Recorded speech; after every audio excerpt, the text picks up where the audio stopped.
Hi hello good morning ಎಲ್ಲರಿಗೂ. ಎಲ್ಲರೂ ಹೇಗಿದ್ದೀರಾ? ಬೆಳಗಿನ ಬ್ರೇಕ್ಫಾಸ್ಟಿಂದ ನಾನು ವಿಡಿಯೋ ಸ್ಟಾರ್ಟ್ ಮಾಡ್ತಾ ಇದ್ದೇನೆ.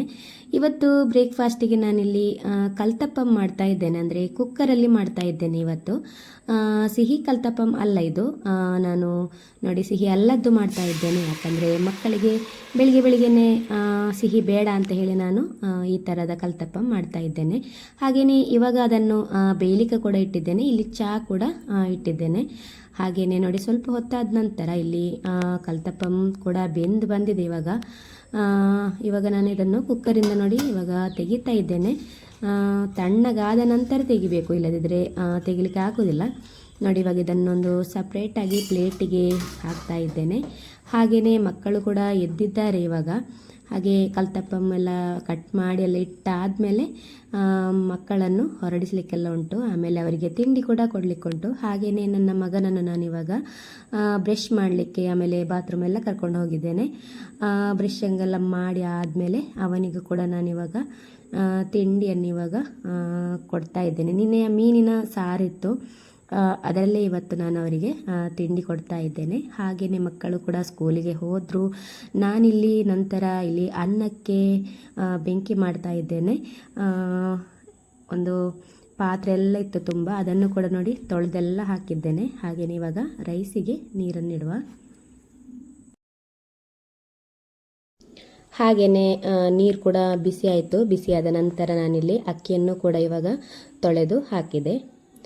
ನಂತರ ಇಲ್ಲಿ ಸ್ವಲ್ಪ ತೆಂಗಿನ ಸಿಪ್ಪೆ ಇತ್ತು, ಅದನ್ನು ಕೂಡ ಇವಾಗ ಮೇಲ್ಗಡೆ ಒಣಗಲಿಕ್ಕೆ ಹಾಕಲಿಕ್ಕೆ ಬಂದಿದ್ದೇನೆ. ಇವಾಗ ಸ್ವಲ್ಪ ನೆನೆದಾಗಿತ್ತು ಅದು, ಹಾಗೆ ಸ್ವಲ್ಪ ಬಿಸಿಲೆಲ್ಲ ಉಂಟಲ್ಲ, ಒಣಗಲಿ ಅಂತ ಹೇಳಿ ಎಲ್ಲವನ್ನು ಹಾಕ್ತಾ ಇದ್ದೇನೆ.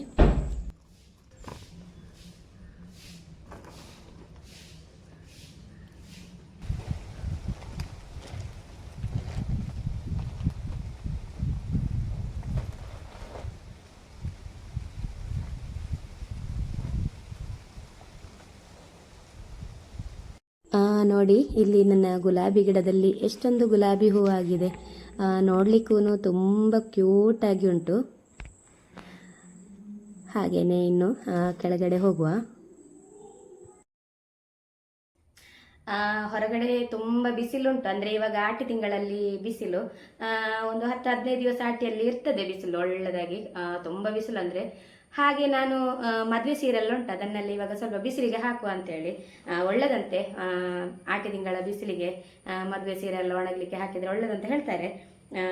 ಹಾಗೆ ಇವಾಗ ಹಾಕುವ ಅಂತೇಳಿ ಎಲ್ಲ ತೆಗೆದಿಟ್ಟಿದ್ದೇನೆ. ನೋಡಿ ಇದು ನಂದು ಮದುವೆ ಸೀರೆ ನೋಡಿ.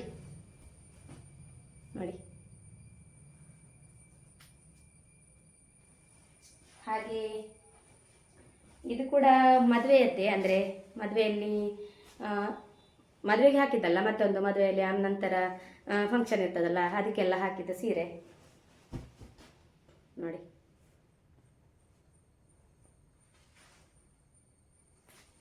ಹಾಗೆ ಇದು ನೋಡಿ, ಇದು ಸೀಮಂತದ ಸಾರಿ ನೋಡಿ. ಇವಾಗ ಇದನ್ನೆಲ್ಲ ಬಿಸಿಲಿಗೆ ಹಾಕುವ.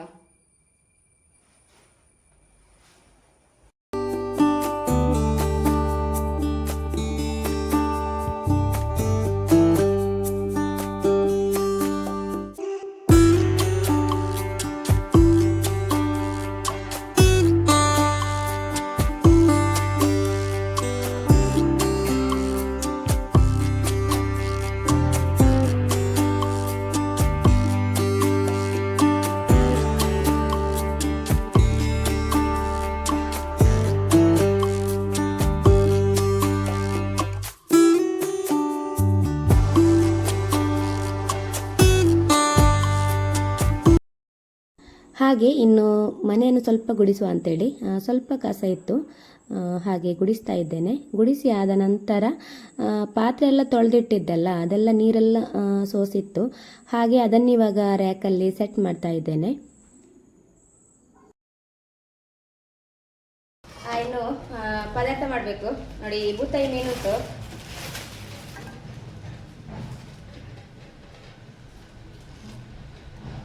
ದೊಡ್ಡ ಬೂತಾಯಿ ಮೀನು ನೋಡಿ. ಪುಳಿ ಮುಂಚಿ ಮಾಡಬೇಕು ಇವಾಗ ಇದನ್ನು. ಆಮೇಲೆ ಇಲ್ಲಿ ಅಂತ ಪಲ್ಯ ಮಾಡಲಿಕ್ಕೆ ಇದು. ಇವಾಗ ಇದನ್ನು ಫಸ್ಟಿಗೆ ಕಟ್ ಮಾಡ್ತೀನಿ. ಇವಾಗ ನಾನು ಪಲ್ಯಕ್ಕೆ ರೆಡಿ ಮಾಡ್ತಾ ಇದ್ದೇನೆ. ಫಸ್ಟಿಗೆ ಪಲ್ಯ ಮಾಡಿ ನಂತರ ಮೀನಿನ ಪದಾರ್ಥ ಮಾಡುವ ಅಂತ ಹೇಳಿ ಹಾಗೆ ಕಟ್ಟೆಲ್ಲ ಮಾಡ್ತಾ ಇದ್ದೇನೆ. ನಾನು ನಾರ್ಮಲ್ ಆಗೇ ಮಾಡ್ತಾ ಇದ್ದೇನೆ.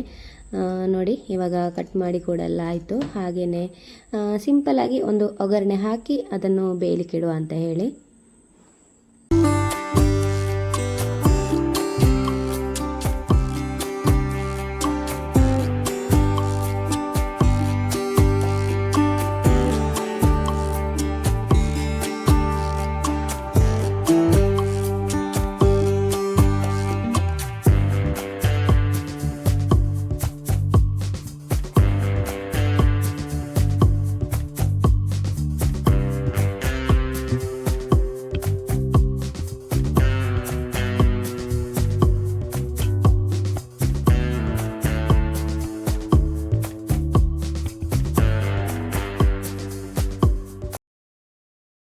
ಉಪ್ಪುಕರಿ ರೆಡಿ ಆಯಿತು. ಇವಾಗ ಪುಳಿ ಮುಂಚಿಗೆ ಇಲ್ಲಿ ಒಂದು 12 ಬ್ಯಾಡಿಗೆ ಮೆಣಸು ಹಾಗೆಯೇ ಒಂದು 5 ಗಿಡ್ಡ ಮೆಣಸನ್ನು ಡ್ರೈ ಫ್ರೈ ಮಾಡ್ತಾ ಇದ್ದೇನೆ. ಹಾಗೆಯೇ 1.5 ಸ್ಪೂನಿನಷ್ಟು ಕೊತ್ತಂಬರಿ ಕಾಳು, 1/4 ಸ್ಪೂನಿನಷ್ಟು ಪೆಪ್ಪರ್, ಹಾಗೆಯೇ ಒಂದು ಸ್ವಲ್ಪ ಮೆಂತೆಕಾಳು, 1/4 ಸ್ಪೂನಿನಷ್ಟು ಜೀರಿಗೆಯನ್ನು ಹಾಕಿ ಅದನ್ನು ಕೂಡ ಅದರೊಟ್ಟಿಗೆ ಡ್ರೈ ಫ್ರೈ ಮಾಡ್ತಾ ಇದ್ದೇನೆ.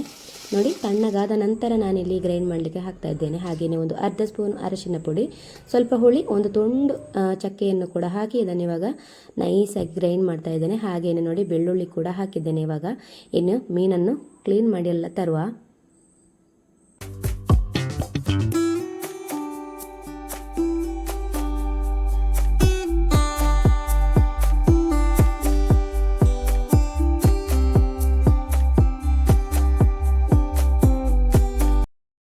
ಇವಾಗ ಮಸಾಲೆ ಕೂಡ ಗ್ರೈಂಡ್ ಆಗಿದೆ. ಈಗ ಇದನ್ನು ತೆಗಿತಾ ಇದ್ದೇನೆ. ಹಾಗೆಯೇ ಇಲ್ಲಿ ಅನ್ನ ಕೂಡ ಬೆಂದಿದೆ.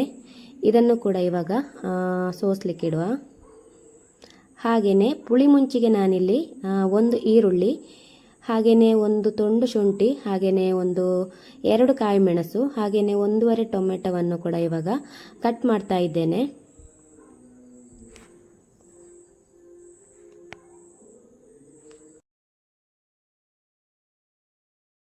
ಹಾಗೆಯೇ ಇಲ್ಲಿ ಒಂದು ಬಾಣಲೆ ಇಟ್ಟಿದ್ದೇನೆ. ಬಾಣಲೆಗೆ ಇವಾಗ ಸ್ವಲ್ಪ ತೆಂಗಿನ ಎಣ್ಣೆಯನ್ನು ಹಾಕಿದ್ದೇನೆ. ಹಾಗೆಯೇ ಕಟ್ ಮಾಡಿದ ಈರುಳ್ಳಿಯನ್ನು ಹಾಕಿದ್ದೇನೆ. ನಂತರ ಶುಂಠಿ ಮತ್ತು ಕಾಯಿ ಮೆಣಸನ್ನು ಕೂಡ ಹಾಕಿ ಇದನ್ನು ಒಂದು ಸಾಫ್ಟ್ ಆಗುವವರೆಗೂ ಫ್ರೈ ಮಾಡುವ.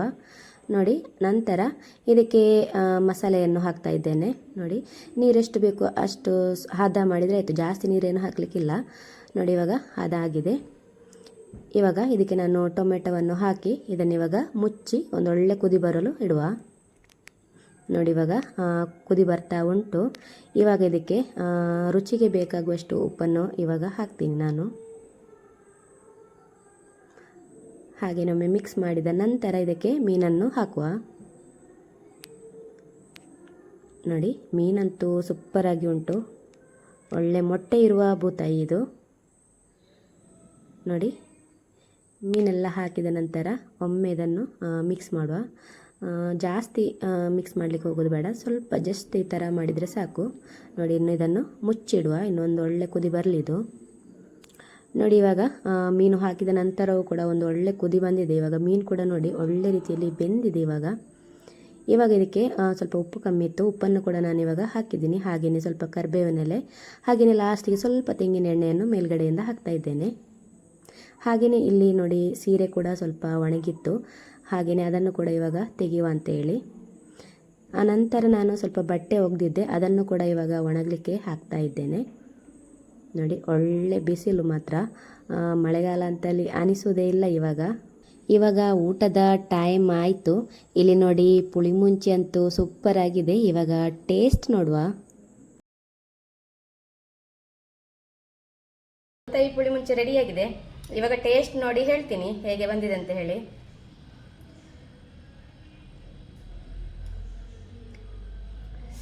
ಒಳ್ಳೆ ಸೂಪರ್ ಆಗಿದೆ. ಖಾರ ಆಗಿದೆ ಸ್ವಲ್ಪ, ಅಂದರೆ ಪೆಪ್ಪರ್ ಹಾಕಿದ್ದೇನಲ್ಲ, ಪೆಪ್ಪರಿನ ಒಂದು ಫ್ಲೇವರಲ್ಲಿ ಖಾರ ಬರ್ತಾ ಉಂಟು. ತುಂಬ ಟೇಸ್ಟಿಯಾಗಿ ಬಂದಿದೆ.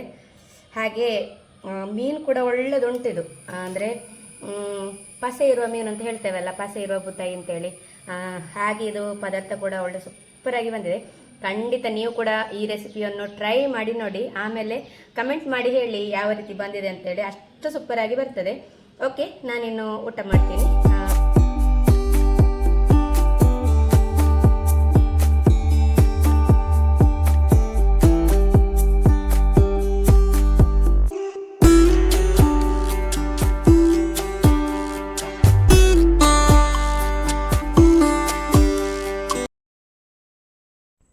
ಊಟ ಮಾಡಿ ಆದ ನಂತರ ಇಲ್ಲಿ ಸೀರೆಯನ್ನೆಲ್ಲ ಮಡಿಸುವ ಅಂತೇಳಿ ಬಂದಿದ್ದೇನೆ. ಆದರೂ ಕೂಡ ಒಮ್ಮೆ ನೋಡಿ ಮೈಗೆ ಇಟ್ಟು ನೋಡುವ ಅಂತೇಳಿ ಆಸೆ ಆಯಿತು. ಹಾಗೆಯೇ ನೋಡ್ತಾ ಇದ್ದೇನೆ. ನಿಮಗೆ ಇದರಲ್ಲಿ ಯಾವ ಸೀರೆ ಇಷ್ಟ ಆಯಿತು ಅಂತೇಳಿ ಕಮೆಂಟ್ ಮಾಡಿ ಹೇಳಿ.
ನೋಡಿ ಸಾರಿ ಎಲ್ಲ ಮಾಡಿಸಿಟ್ಟಾಯಿತು. ಹಾಗೆ ನನ್ನ ಕೆಲಸ ಅಂತೂ ಇವಾಗ ಕಂಪ್ಲೀಟ್ ಆಯಿತು. ಇನ್ನೇನಿದ್ರು ಸಂಜೆ ಮಕ್ಕಳು ಬಂದ ನಂತರ.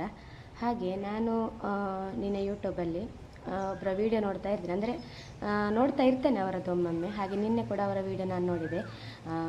ಅವರು ಅವರ ಡೈಲಿ ರೊಟೀನ್ ಆ ಥರದ್ದೆಲ್ಲ ವೀಡಿಯೋ ಮಾಡಿ ಹಾಕ್ತಾರೆ. ಸಿಂಪಲ್ಲಾಗಿ, ದೊಡ್ಡದೇನು ಮಾಡೋದಿಲ್ಲ, ಸಿಂಪಲ್ಲಾಗಿ ಏನು ಅವರಿಗೆ ಗೊತ್ತುಂಟು ಅಷ್ಟನ್ನು ಅವರು ಮಾಡಿ ಹಾಕ್ತಾರೆ. ಹಾಗೆಯೇ ಅವರು ನಿನ್ನೆ ಒಂದು ವೀಡಿಯೋ ಹಾಕಿದ್ರು, ಅದನ್ನು ನೋಡಿ ನನಗೆ ತುಂಬ ಬೇಸರ ಆಯಿತು. ಎಂತ ಹೇಳಿದರೆ, ಅವರಿಗೆ ಒಂದು 2-3 ಜನ ಬ್ಯಾಡ್ ಕಮೆಂಟ್ ಹಾಕಿದ್ರಂತೆ. ಅದರ ಬಗ್ಗೆ ಅವರು ವೀಡಿಯೋ ಹಾಕಿದ್ರು. ಬ್ಯಾಡ್ ಕಮೆಂಟ್ ಹಾಕಿದವರಿಗೆ ಅವರು ಏನು ಬೈಲಿಲ್ಲ, ಕಮೆಂಟಲ್ಲಿ ಕೂಡ ಏನು ಬೈಲಿಲ್ಲ ಅಂತೆ. ಅಂದರೆ ಅವರಿಗೆ ಬ್ಯಾಡ್ ಕಮೆಂಟ್ ಏನಂತ ಬಂದಿತ್ತಂದರೆ, ನಿಮಗೆ ಇದೆಲ್ಲ ಬೇಕಾ, ನಾವು ಇನ್ನು ಏನೆಲ್ಲ ನೋಡಬೇಕು ಅಂತೇಳಿ ಬ್ಯಾಡ್ ಕಮೆಂಟ್ ಹಾಕ್ತಾ ಇದ್ರಂತೆ. ಮತ್ತೆ ಕೂಡ ಹಾಕಿದ್ರಂತೆ. ಅವರಿಗೆ ತುಂಬ ಬೇಸರ ಆಗಿದೆ.